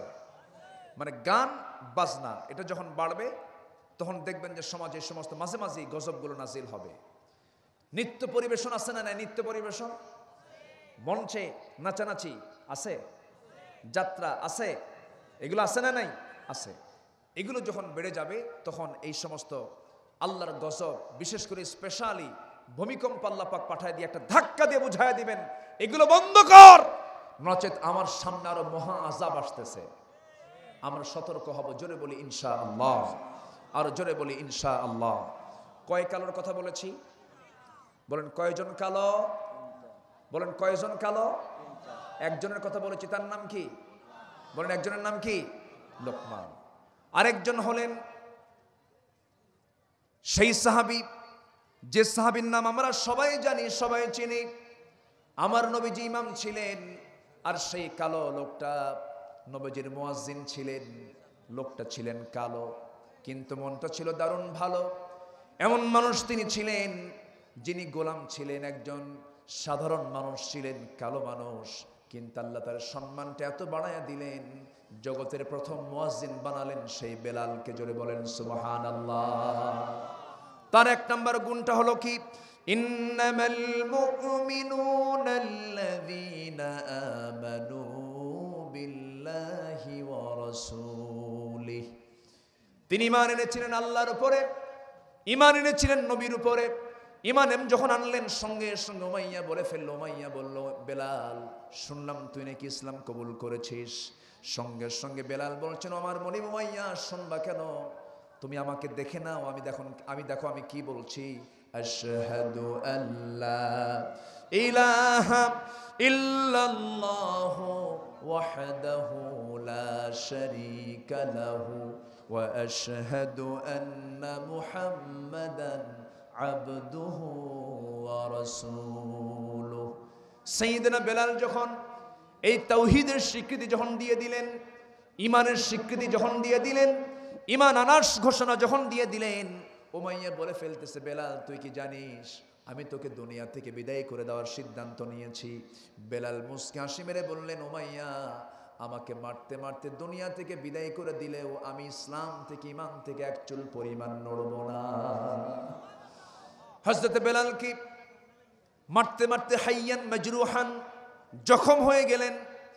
এক পর্যায়ে খেজুর পাতার পাকানো রশি গলার মধ্যে ঢুকায় দিয়ে পশুর মতো হ্যাকসা মেরে মেরে টেনে টেনে টেনে নিয়ে যাচ্ছিল মরুতপ্ত বালুর দিকে। ঠিক দ্বিপ্রহর দুপুরবেলা চিৎ করে শুয়ে রেখে বুকের উপরে পাথর চাপা দিয়া তাকে আটকা রাখা হলো। পাথর সরাইয়া দিয়ে লাফ মেরে গিয়ে উমাইয়া বুকের উপরে বসলো। বেলালের মুখ থেকে একটাই কথা বের হয়, যারা পারেন সঙ্গে বলেন, কুল হুয়াল্লাহু আহাদ আল্লাহুস সামাদ লাম ইয়ালিদ ওয়া লাম ইউলাদ ওয়া লাম ইয়াকুল লাহু কুফুয়ান আহাদ। এই আয়াত, এই সূরাটা যখন বারবার পড়ছিলেন, উমাইয়ার সঙ্গে সঙ্গে খেপে গিয়া বুকের উপরে বসে বাম হাত জোর করে মুখের মধ্যে ঢুকায় দিয়া জিব্বাটা টান মেরে বের করে জিব্বার ভিতরে বাবলা গাছের কাঁটা ঢুকায় দিয়া এবার বলছে, বেলাল জিব্বা বন্ধ করলাম, তুই আল্লাহর জিকির করবি কেমনে, আহাদ আহাদ বলবি কেমনে। সঙ্গে সঙ্গে বেলাল কষ্ট করে হাতের নখটা উঁচু করে বলছেন, ও মাইয়া তুই আমার জিব্বা বন্ধ করলে, জিকির বন্ধ করলে জিব্বা, আর কিন্তু আমার আল্লাহর নাম আমি আমার দিলের মধ্যে আমি অঙ্কন করে রেখে দিয়েছি। সাইয়েদনা বেলালকে মারতে মারতে রক্তাক্ত করে ফেলা হলো। আমার নবীজি সঙ্গে সঙ্গে বলছেন, কে আছো, কোন ধনী সাহাবী আছো, কে আছো রে? আমার বেলালকে মুক্ত করে আমার সামনে হাজির করবে, তার জন্য আল্লাহর জান্নাতটা খোলা হয়ে যাবে। হযরত আবু বকর সামনে দাঁড়ায় বলছেন, ইয়া রাসূলুল্লাহ, আল্লাহ পাক আমাকে স্বর্ণ মুদ্রার মালিক বানিয়েছেন, আমি চলে যাচ্ছি। দৌড় মেরে চলে গেলেন। দৌড় মেরে যাওয়ার পরে সামনে বেলালকে পেলেন। উমাইয়াকে পেয়ে বলছেন, উমাইয়া রে, আমার বেলালকে মুক্ত করে ছাড়ার জন্য যা তুই চাইবি তাই দিয়ে দেব। উমাইয়া যা চাইছে তার ডাবল স্বর্ণ মুদ্রা দিয়া মুখের উপরে নিক্ষেপ করে বেলালকে মুক্ত করে আনলেন। নবীর সামনে বেলাল যখন দাঁড়ায় গেলেন, আমার নবীজি বেলালের আপদ মস্তক মাথা থেকে পা পর্যন্ত দেখে বলছেন, বেলাল রে, আজকে তোর চেহারা দেখে মনে হচ্ছে এই জমিনেই আল্লাহর দ্বীন কায়েম হয়ে যাবে। জোরে বলুন সুবহানাল্লাহ, আরো জোরে বলুন সুবহানাল্লাহ। আমার ভাইয়েরা, সেই বেলালকে মেরেছে কাফের মুশরিকরা, সাহাবে কেরামকে মেরেছে কাফের মুশরিকরা। আমার নবীজি মারগুলো খেয়েছেন। মারগুলো খাওয়ার কারণে এই মক্কার জমিনটা আবার নবীর পক্ষে আল্লাহ রাব্বুল আলামিন বিজয় এনে দিয়েছেন। জোরে বলে সুবহানাল্লাহ। ইমানের পুরস্কার আছে না নাই? আসতে বলবেন না, আছে না নাই? ইমান আনলে অনেক পরীক্ষাও দিতে হবে। সবাইকে রাজি আছেন নাকি? সবাইকে রাজি আছেন? রাসূলকে মানতে গেলে গালি খেতে হবে, আল্লাহকে মানতে গেলে গালি খেতে হবে। আল্লাহকে মানতে গেলে অনেক জীবনে চড়াই উতরাই চলে আসবে। আমার নবীজির মতো ভালো মানুষ পৃথিবীতে আর কোনোদিন আসবে না। নবীজি কাউকে গালমন্দ করলেন না, নবীজি কাউকে চটা করে কথা বললেন না, নবীজি কাউকে শক্ত ভাষায় কথা বললেন না। কিন্তু আমার নবীজির বাড়ি হলো মক্কা। চলে গেলেন কোথায়? আসতে বলেন, চলে গেলেন কোথায়? বেড়ানোর জন্য গেছেন নাকি? বেড়াতে গেছেন নাকি? বেড়াতে যান নাই তিনি, যেতে চান নাই তিনি, কিন্তু মক্কার পরিবেশ এমনটা হয়ে গেল, রাসূল অবাঞ্ছিত ঘোষণা করা হলো। সবাই বলল, কুরাইশদের নেতা বলে ফেললো, মুহাম্মদ বিন আব্দুল্লাহকে দুনিয়া থেকে বিদায় করে দেওয়া হবে, তাকে বাঁচানো যাবে না। সে আমাদের বাপদাদার ধর্মে চুনকালি মেরেছে, শেষ পর্যন্ত হত্যার প্রক্রিয়া যখন সম্পন্ন করে ফেলেছে, আল্লাহ বলছেন, আমার হাবিব আর দেরি করবেন না, আপনি এখন মদিনার দিকে রওনা দিয়ে দেন। নবীজি ঘর থেকে বের হচ্ছিলেন, ঘরের মধ্যে রেখে দিলেন আলীকে। আলীকে বলছেন, আলী তুমি থাকো। তুমি কেন থাকবে? এজন্য থাকবে, মক্কার মানুষ আমাকে ঘাড় ধাক্কা দিয়ে বের করে দিলে ও তাদের কিছু সম্পদ আমার কাছে আমানত হিসাবে আছে, আমি যাচ্ছি। তারা আমাকে মেরে ফেলার চক্রান্ত করলেও আমি তো আমানতের খেয়ানত করতে পারবো না। তাদের যে টাকা পয়সাগুলো আছে আমি তোমাকে খাতা কলম দিলাম, সব হিসাবগুলো বুঝিয়ে দিলাম, সকালবেলা সবার হাতে হাতে পৌঁছায় দিবা। দেখেন, মক্কার মানুষগুলো রাসূলকে হত্যার পরিকল্পনা করে, আর সেই মক্কার মানুষের হাতে নবীজি তাদের সম্পদ ফেরত দিয়ে যান। একটু আস্তে বলি সুবহানাল্লাহ, জোরে বলি সুবহানাল্লাহ।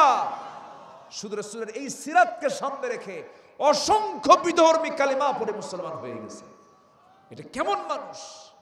আমার নবীজি ঘর থেকে বের হওয়া মাত্রই, ইতিহাস সবার কম বেশি জানা আছে, সামনে আবু জেহেলের পেটুয়া বাহিনী অস্ত্র হাতে নিয়ে দাঁড়ায় আছে। নবীজি দেখলেন তিনি অসহায়, একা মানুষ। এমন সময় তিনি দেখলেন যে এই অবস্থা, হাতের মধ্যে বালু নিলেন, নিক্ষেপ করলেন একদিকে, সব শত্রুর চোখে চোখে পৌঁছায় দিলেন বালুর কণা আমার আল্লাহ তাআলা। বালু যখন চোখে লাগে তখন কি হাতে তরবারি থাকবে? তরবারি ঝনঝন করে পড়ে গেল। সবার হাত চলে গেছে কোথায়? চোখে, চোখ বন্ধ। নবীজি হেঁটে যাচ্ছেন, পায়ে হাঁটার আওয়াজ তাদের কানে যাচ্ছে, কিন্তু আলীর একটা পশমের তোমরা ক্ষতি করতে পারবা না, কারণ আমাদের টার্গেট আলী নয়, আলী আমাদের বংশের মানুষ। এক আলীকে মারতে যায় আরেক গন্ডগোল লাগবে। অতএব আলীকে হত্যার মধ্যে দিয়ে কোনো সার্থকতা নেই। মোহাম্মদ এখনো মক্কার আশেপাশে আছে, খুঁজতে বের হও। বুদ্ধি আছে না নাই? বলেন, বুদ্ধি আছে না নাই? আছে। খুঁজতে বেরোলো। আমার নবীজি মদিনার দিকে রওনা দিবেন, কিন্তু মদিনার দিকে না গিয়ে তিনি চলে গেলেন উত্তর দিকে, দক্ষিণ দিকে। কোথায় গেলেন? যারা মক্কায় গেছেন তারা টের পাচ্ছেন, মদিনা হলো উত্তর দিক, আমার নবীজি গেলেন দক্ষিণ দিক। সোজা না উল্টা? উল্টা গেলেন। উল্টা গিয়ে ভাবলেন কোথায় যাই, সামনে এখনো দুর্গম জাবালে সূর, আল্লাহ পাক আমাকে ওঠার তৌফিক দিয়েছেন, আমি গিয়েছি, জাবালে নূরে গিয়েছি। সেই জাবালে সূর দুর্গম এখনো, নিচ থেকে পাহাড়ের সেই গুহাটা যারা যায়, নিচ থেকে দেখা যায় পিঁপড়ার মতো। কিসের মতো? পিঁপড়ার মতো। হাজী সাহেব এখানে আছে নাকি? যে দেখেছেন তো, তাই না? পিঁপড়ার মতো দেখা যায়। তো আমার নবীজি সেই জাবালে সূরিকে আশ্রয় নিলেন। সেখানে কি আরাম করার জন্য গেছেন? আরাম করার জন্য, শত্রুর চক্ষুকে আড়াল করার জন্য তিনি সেখানে আশ্রয় নিয়েছেন। 3 দিন 3 রাত থাকলেন। বালিশ ছিল, বিছানা ছিল, লাইট ছিল, খাবার ছিল। বিশ্বনবী মুহাম্মদ সাল্লাল্লাহু আলাইহি ওয়াসাল্লাম সেখান থেকে আস্তে করে বের হয়ে মদিনার দিকে রওনা করলেন। মক্কায় একদিন আমার নবীজি কাবার দরজার সামনে দাঁড়িয়ে কাবার দরজার চাবিওয়ালাকে ডাক দিয়ে বলেন, ওসমান, তোমার হাতে আজকে চাবি, আমার মন চাচ্ছে আমি একটু কাবার ভিতরে ঢুকবো, তুমি কি আমাকে কাবার চাবিটা দেবে? ওসমান বিন তালহা রাসূলকে আঁচ করতে না পেরে একটা ধাক্কা মেরে দিল। নবীজি মুখ থুবড়ে পড়ে গেলেন। আস্তে করে তিনি দাঁড়ালেন, দাঁড়িয়ে বলছেন, ওসমান, তোমার পাওয়ারে, আবু জেহেলের পাওয়ারে আজকে তুমি আমাকে ধাক্কা মেরে জমিনে ফেলে দিলা। তোমার হাত থেকে আমি চাবিটা চেয়েছিলাম। তুমি কি জানো যে চাবি আজকে তোমার হাতে শোভা পাচ্ছে, ওই চাবি একদিন আল্লাহ আমার হাতে তুলে দিবেন। একটু জোরে বলি সুবহানাল্লাহ। দুর্বলকে দুর্বল ভাববেন না, দুর্বলকে দুর্বল ভাববেন না। ইসলাম ছিল, আছে, থাকবে। বাতিল পরাজিত হবে, ইসলাম বিজয়ী হবেই হবেই হবেই হবেই ইনশাআল্লাহ। সেই ইসলামকে বিজয়ী করার জন্য জানমাল কুরবান দিতে রাজি আছেন? রাজি আছেন কারা কারা? একটা হাত উঁচু করে দেখান মুসলমান।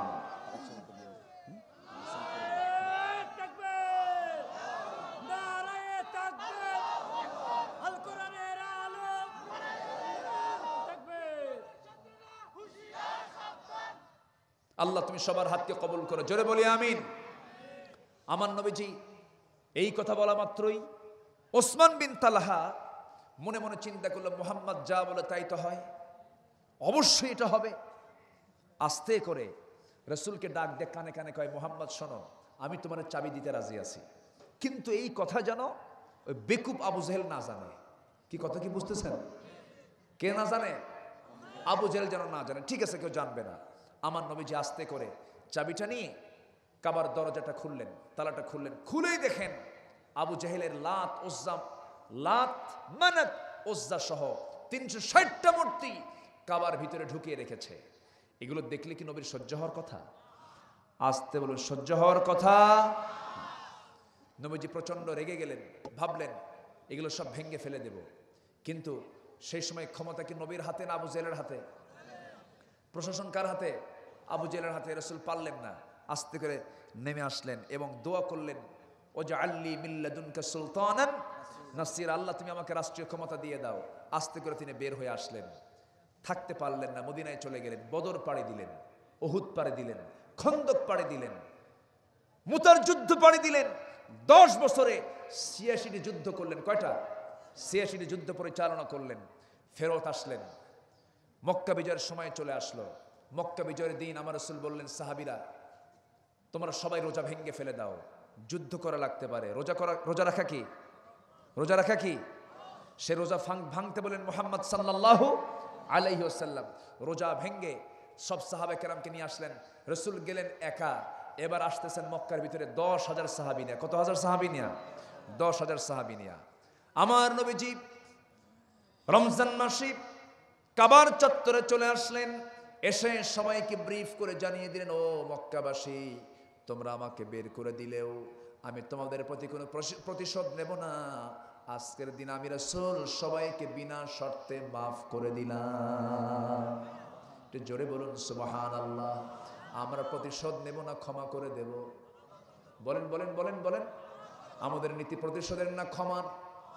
ক্ষমা যত করবেন আপনি, আল্লাহ আপনাকে তত ক্ষমা করে দিবেন। রাসূল সবাইকে ক্ষমা করে দিলেন। তবে কয়েকজনের নাম বলেন, এদেরকে ক্ষমা করা হবে না। এর মধ্যে ওয়াহশী একজন। ওয়াহশীর নাম শোনার সঙ্গে সঙ্গে ওয়াহশী মনে মনে চিন্তা করে, না না, আমি সবার চক্ষু আড়াল করে মুহাম্মদের সামনেই চলে যাব। সবার চক্ষু আড়াল করে নবীর সামনে দাঁড়িয়ে বলতেছে, হে রাসূল, আপনি আমার বিরুদ্ধে যে অর্ডার দিয়েছেন আমি শুনেছি, তবে আমি ইসলাম কবুল করতে চাই। এই কথা বলার সঙ্গে সঙ্গে রাসূল বলছেন, ওরে ওয়াহশী, আমার বুকের মধ্যে চলে আয়। বুকের মধ্যে ঢুকা নিয়ে তাকে কালিমা পড়ায়া দিলেন এবং বললেন, তোকে মাফ করে দিলাম, তবে ওয়াহশী, আমার সামনে তুমি বসবা না কখনো, কারণ তোমাকে দেখলেই আমার চাচার কথা মনে পড়ে যাবে। আমার ভাইয়েরা, আমার নবীজি কাবার সামনে এবার দাঁড়ায় আছেন। কাবার সামনে দাঁড়িয়ে থেকে বেলালকে বলছেন, বেলাল রে, ওই যে তোর রক্তমাখা দেহ, আজকে তার রেজাল্ট পেয়ে গেছি, মক্কা বিজয় হয়ে গেছে। ও বেলাল, ওই যে কাবার তালাটা আমার আছে, কাবার তালাটা কে খুলবে? চাবিওয়ালা কোথায়? ওসমান বিন তালহাকে খুঁজে বের করো।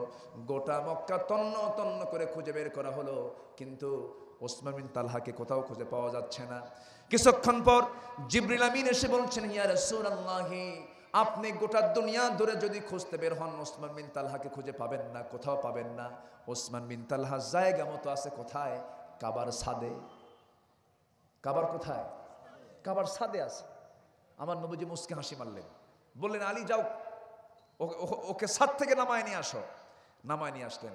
নামায় নিয়ে আসার পর বললেন, ওসমান, কথা কি মনে আছে তোমার? যেদিন তুমি আমাকে কাবার চাবি দিয়ে তিনি আমাকে থাপ্পড় মেরে জমিনে ফেলে দিয়েছিলে, আজকে সেই চাবিটা তোমার হাতে, কিন্তু আজ সেই দিন চলে এসেছে যেদিন চাবিটা আমার হাতে চলে আসবে। ওসমান, চাবিটি কি দেওয়া যায়? ওসমান বিন তালহা বলছেন, আমি চাবি দেব না। রাসূল বলছেন, আল্লাহর ঘরের চাবি একজন মুশরিকের হাতে থাকতে পারে না। এই কথা বলা মাত্রই ওসমান বিন তালহা বলছেন যে, সেই দিন আমি আপনাকে এই কাবার চাবি আপনার হাতে কি দিয়েছিলাম? হ্যাঁ দিয়েছিলে, কিন্তু তুমি তো তোমার হাতে রাখতে পারো না, কারণ তুমি মুশরিক। সঙ্গে সঙ্গে আল্লাহ পাক একটা আয়াত নাজিল করলেন, আন তুআদ্দুল আমানাতি ইলা আহলিহা ওয়া ইযা হাকামতুম বাইনান নাস আন তাহকুমু বিল আদল। হে রাসূল, যার আমানত তার হাতে আপনি ফেরত দিয়ে দেন। মানে ওসমান বিন তালহার হাতেই চাবিটা থাকবে। রাসূল বলেন, ওসমান, তোমার পক্ষে আয়াত নাজিল হয়ে গেছে। ওসমান খুশিতে বাগবাগ হয়ে বলছে যে, ইসলাম আমাকে এমন সম্মান দিল, আমি কালিমা পড়ে মুসলমান হয়ে গেলাম। কিয়ামত পর্যন্ত সেই চাবিটা ওই ওসমান বিন তালহার পরিবারের হাতেই থাকবে। জোরে বলে সুবহানাল্লাহ। এখনো সেই পরিবার লালন করছে। ইসলাম কাউকে অপমান করতে চায় না। বলি আলহামদুলিল্লাহ। সম্মানিত ভাইয়েরা, ইসলামের এই বিজয়কে আমরা যদি আবার ফিরিয়ে আনতে চাই, সবচেয়ে মজবুত হাতিয়ার হলো আমাদের ঈমানকে আমরা মজবুত করব। জোরে বলি ইনশাআল্লাহ। নামাজ পড়ব কয় ওয়াক্ত? আসতে বলবেন না, কয় ওয়াক্ত নামাজ? নামাজ কারা কারা পড়বেন 5 ওয়াক্ত? একটু হাত তুলে দেখান। জোরে বলি ইয়া আল্লাহ। আরো জোরে ইয়া আল্লাহ, ইয়া রহমান, ইয়া রহিম, ইয়া হাইয়্যু, ইয়া কাইয়্যুম, বিরহমাতিকা নাস্তাগীস। ইয়া আল্লাহ, আমাদেরকে 5 ওয়াক্ত সালাত আদায় করার তৌফিক তুমি আল্লাহ দিয়া দাও। জোরে বলি আমিন। আরো জোরে আমিন, আরো জোরে আমিন। হাত নামান। ঈমান আনা মানে যে কোনো মুহূর্তেই হিংস্র জন্তুর মুখে আমার জীবনকে বিলিয়ে দেওয়া। যেরকম করে আসি আলাইহিস সালাতু ওয়াস সালাম জীবন দিয়েছেন, ঈমান কি ছেড়েছেন? এই ওঠে কে? চাচা বসেন। ওঠেন কেন? শেষ করে দেব? উঠতেছেন কেন? কোনো ওঠাউঠি নাই তো, বেশি রাতও তো হয়নি। বলি আলহামদুলিল্লাহ। আমি খুবই খুশি আজকে, খুবই আনন্দিত যে কোনো মানুষের কোনো নড়াচড়া নেই, বলি আলহামদুলিল্লাহ। যে কজন আছি খুব মনোযোগ দিয়ে আলোচনাগুলো শুনতেছি, বলি আলহামদুলিল্লাহ। আমার মা মাহফিল আছে তো নাকি? মাদের অংশগ্রহণ কেমন? পুরুষ বেশি না মহিলা বেশি? পুরুষ থেকে মহিলা বেশি। মহিলা বেশি? মহিলা বেশি। বলি আলহামদুলিল্লাহ। মা আপনার মতো একজন নারী ছিলেন আসিয়া আলাইহিস সালাতু ওয়াস সালাম, নাম শুনেছেন না? আসিয়াকে কে? ফেরাউনের বউ। ঠিক আছে, খাঁটি বাংলা। ইমরাত ফিরাউন, কোরআনে আছে না নাই? ইমরাত ফিরাউন, ফেরাউনের বউ। ইমরাত ফেরাউনের স্ত্রী ছিল আসিয়া আলাইহিস সালাতু ওয়াস সালাম। আল্লাহ পাক তাকে এত মর্যাদা দিয়েছেন কেন জানেন? শুধু ঈমানটাকে টিকে রাখার জন্য। আসিয়া বলে, ফেরাউন বলেছিল, আসিয়া আমি তোমাকে রাজরানী বানালাম, আমি তোমাকে মর্যাদা দিলাম, আমি তোমাকে সম্মান দিলাম, আর তুমি মুসার ধর্ম গ্রহণ করলা। আসিয়া বলছে, আমার স্বামী আপনি ভুল বললেন, মুসার ধর্ম না, আল্লাহর ধর্ম। যেরকম সুবহানাল্লাহ, আমি ইসলামকে ধরেছি, আমি ঈমান এনেছি, আপনি ঈমান আনুন। ফেরাউন বলছে, শেষ পর্যন্ত তুমি আমাকে ছেড়েই দিলা কেন? আমি আপনাকে ছাড়িনি, আপনি আমাকে ছেড়েছেন। আমি দুনিয়া ছাড়তে চাই, আমি আল্লাহকে ছাড়তে চাই না। জোরে বলে সুবহানাল্লাহ। আমার ঈমান আনবো কার উপরে? আল্লাহর উপরে। আসিয়া আলাইহিস সালাতু ওয়াস সালাম কি আলটিমেটাম দিয়েও যখন কাজ হলো না, ফেরাউন বলছে, আসিয়া তুমি কি জানো আমি তোমাকে শেষ পর্যন্ত সিদ্ধান্ত নেব তোমাকে দুনিয়া থেকে বিদায় করে দেওয়ার। আসিয়া বলছেন, আমার স্বামী আমি তাতেও কোনো আপত্তি নাই, আপনি আমাকে মেরে ফেলেন, আমি ইসলাম ছাড়তে পারবো না। মন্ত্রীদেরকে ডাকলো, মন্ত্রী সবার বৈঠকে চূড়ান্ত সিদ্ধান্ত। ফেরাউন বলল, আমার বউকে হত্যা করে ফেলবো, আমি তাকে দুনিয়াতে বেঁচে রাখবো না। জল্লাদকে রেডি করা হলো। জল্লাদকে রেডি করে তাফসীরে এসেছে আসিয়া আলাইহিস সালাতু ওয়াস সালাম কি হাত বেঁধে পা বেঁধে বলা হচ্ছে, আসিয়া এখনো সময় আছে, কি করবে বলো? লোহার চিরুনি হাতের মধ্যে না হলো, মাথার চামড়াগুলো টেনে টেনে নিচের দিকে নামানো হচ্ছিল। মাথার চামড়াগুলো টেনে টেনে যখন নিচের দিকে নামানো হচ্ছিল, আসিয়ার মুখ থেকে কোনো শব্দ বের হয় না, একটাই শব্দ, লা ইলাহা ইল্লাল্লাহ, লা ইলাহা,